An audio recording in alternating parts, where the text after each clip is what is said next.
Today I'd like to take a look at the situation in the Holy Land today. And the Holy Land, as we know, very divided and very subject to different pressures and conflicts, and not really today a land of peace, a land that is striving to achieve peace, but very difficult because of opposing groups on each side.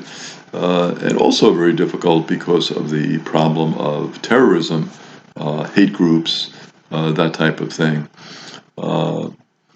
If we look at it from the perspective of Christians in Israel and in Palestine, basically Christians, we would say, are on the margins. And there are four groups of Christians in the Holy Land. The first group are Palestinian Arabs, who are citizens of Israel. There's about 120,000 of them, so they are citizens, and they have the rights of citizens in terms of voting. Quite a substantial group. Then there are Hebrew-speaking Christians who are sociologically part of Jewish society, and we'd say there's about 40,000 of them. Then there are migrant Christians who are without permanent status, about 150,000 of them. And then there are expatriate Christians who serve the church, about 1,000 of them. So that gives us an idea of the numbers that we are dealing with in terms of Christians in the Holy Land. The most rooted in the Holy Land are the Palestinian Arabs, who are citizens of Israel. And you could see how they would be rooted because they are citizens and they participate in the government of Israel. There is, however, some discrimination in terms of that group. For example, they're not granted the same budgets, the same development opportunities, and employment opportunities as Jewish citizens in Israel. So that group would have some concerns about that. They would say, well, we are citizens too. Can't you really give us the same benefits as the Jewish citizens in Israel? Should there be a preference? Certainly, Israel is a Jewish state, and there's going to be certain prerogatives and guarantees for those who are Jewish in that state. But if I am a citizen, and if I am an Arab citizen, a Palestinian citizen, shouldn't I have the same rights as other citizens?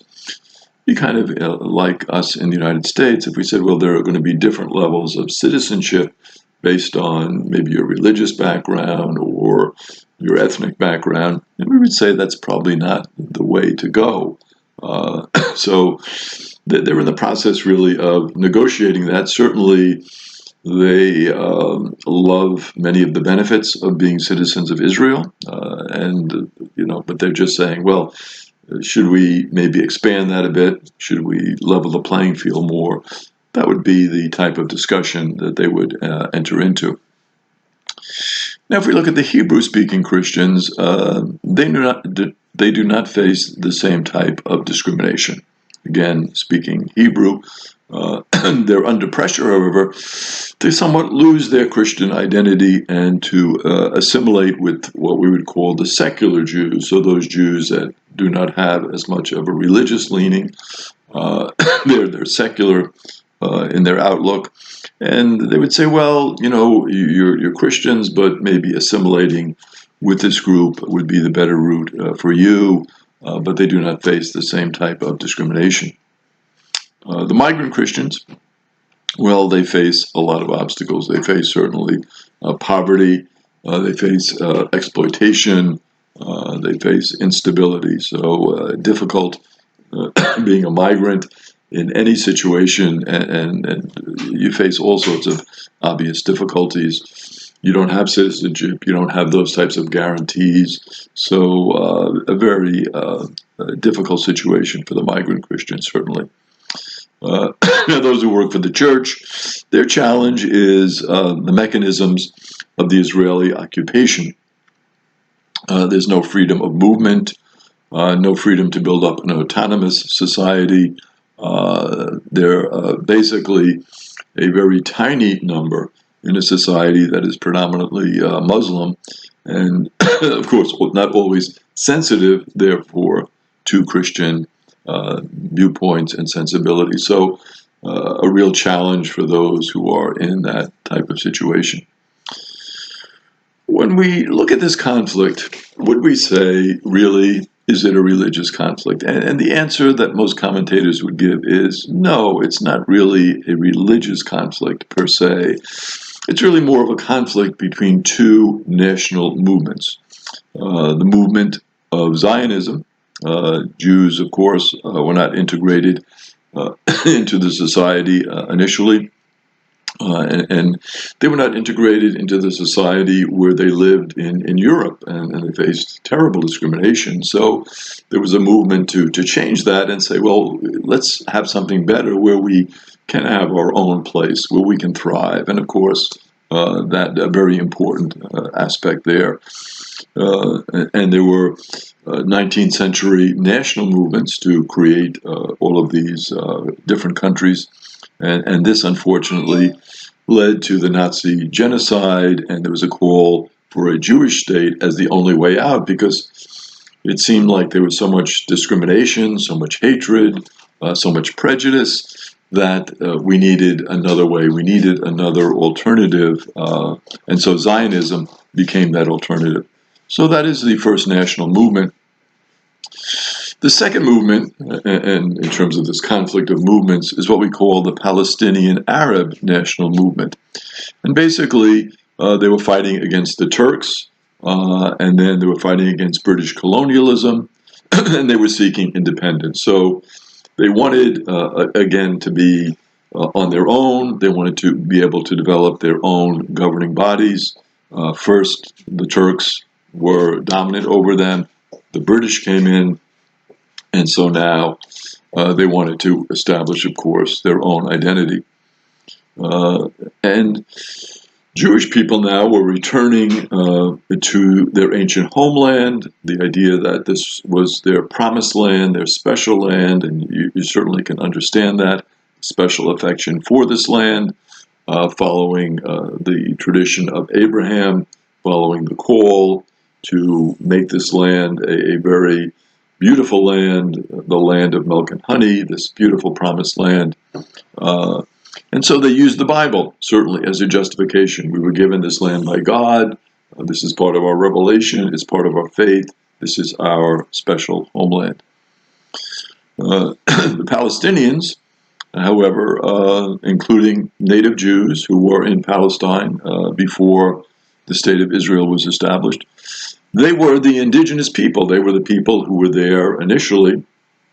And then, of course, you have another group of people coming in. So there's, of course, going to be a conflict between those that were there, just like in our own country. We had, indigenous people in our own country, and then others coming from the outside. How do you harmonize that? And, of course, it leads to inevitable conflicts.